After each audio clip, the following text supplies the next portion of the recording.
Well, at the time, I was living in Darwin with my wife. I was working as a public servant in Darwin. I had also worked in Alice Springs and Katherine at various times. At the particular time when I was diagnosed, I had been suffering with pain in my lower back and legs. I was also a secretary of a rugby league club, so I was actively involved there on weekends. But the pain got to me. I was going to a GP and got me onto acupuncture to try and relieve me of the pain. He thought it was nerve damage. And eventually, after many months, he decided he could do nothing else for me, so he sent me to a surgeon, orthopaedic surgeon. He immediately x-rayed my lower back and saw a shadow and said, "I believe I know what that was. That is," confirmed what I thought it was multiple myeloma, which I knew nothing about. A bit of shock hearing that it was cancer, but I knew nothing about multiple myeloma. I had no idea what that was. And he just explained it was something in the bone, in my bones.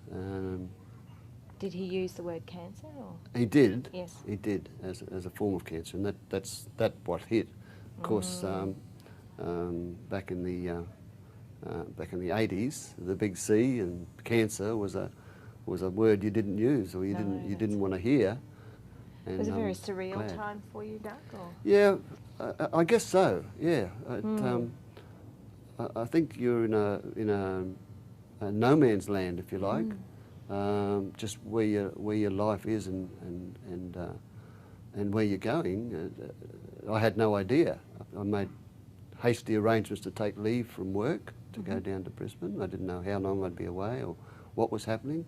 Lynn had to take hasty leave, and we came down to Brisbane. And so I was admitted to a ward overnight.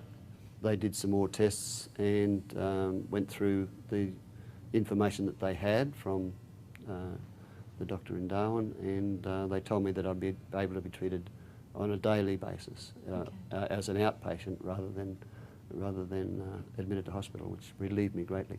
I did cry that night. The first night in hospital, or the morning after, I really believed I had been admitted to hospital to die. Yeah. But total relief when I was told that it could be treated, and I'd be an outpatient.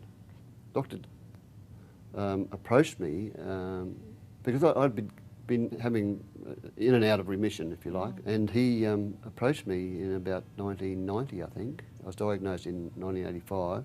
Said there has been a new approach to multiple myeloma in that bone marrow transplants are being considered. They are being done for leukemia patients on a limited basis here in Brisbane, and he asked if I would perhaps be interested in proceeding with a bone marrow transplant, because my only other hope was that I would go into a long-term remission. Otherwise I'd be on continual treatment until such time as that it wasn't effective anymore. Did you make that decision overnight, or what was? No, I don't think so. No, I think we took some time. We were allowed some time, and we took some time because we'd been given a list of the risks involved, and at that stage we were told it was quite high risk. So we weighed it all up, and we both agreed that I would have to give it a go. If I wanted to, if I wanted any chance of improving, then I would give it a go. I think my life had become more precious to me, so it is a big moment, I think, to realise that you've then got a choice to prolong that, or just to accept the fact and live a shorter life. Your sister was your donor. So come transplant, you go into hospital. What was what was that time like for you? Well, I was anxious, I guess.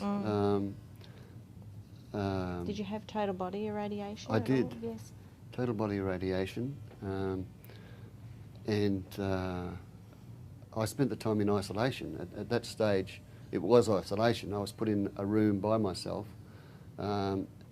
Anything that I took into the room had to be sterilised. Sterilised. Anyone who visited my room had to be gowned and masked I couldn't get out of bed on my own unless I wore special slippers. I couldn't touch the floor. So it was total isolation, and that was weird. Although I'm not a real social person, and I like to read. I like to do puzzles, so that I could fill my time in the room on my own. So you didn't have any troubles with concentration post-transplant? No. No. No. But I thought when I came out and I was still able to talk to people and I was still able to function, I thought, well, I have been lucky. I thought I had been lucky. So what did you expect? What day did you work? What day were you allowed to be discharged? Well, I came out of isolation after about 30 days. So Doug, were you when you were released from hospital? What did you do to get yourself through to the next week and then to the next month? And did you, set yourself goals? Were you weak? I was weak, yeah. Very weak and tired.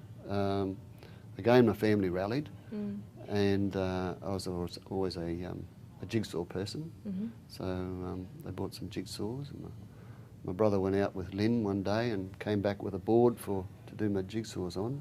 I like the 1,000-piece jig, the complicated ones.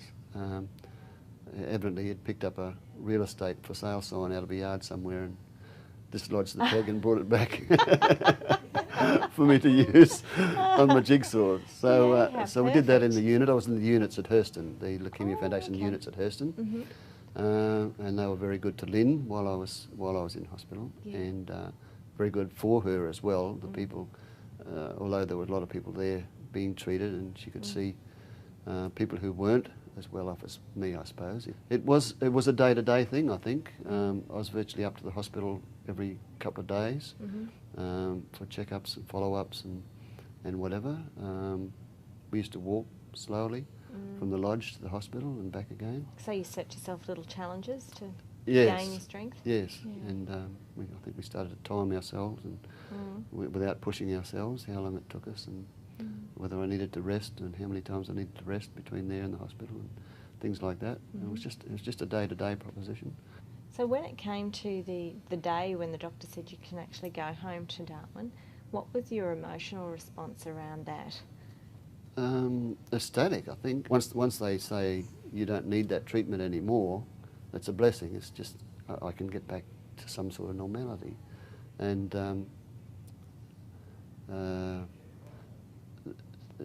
support from family and everything is the support is great, and the love you feel. I mean, it's just overwhelming at times. You feel coming from them, but I never wanted sympathy, and they didn't really give me sympathy, which was good, or show sympathy. I don't know what they felt in their private lives, but hopefully not sympathy, because to me a cancer is something that anyone can get at any time. It's so prevalent these days, and it probably was so prevalent for many, many years, but in the later years the many different types of cancer has been diagnosed. I happened to get a cancer that was treatable, that wasn't immediately life-threatening, that was diagnosed at a time that I could still have treatment. So, I have been blessed. I've been lucky. I'd say lucky, probably blessed, is a better word, in a lot of ways.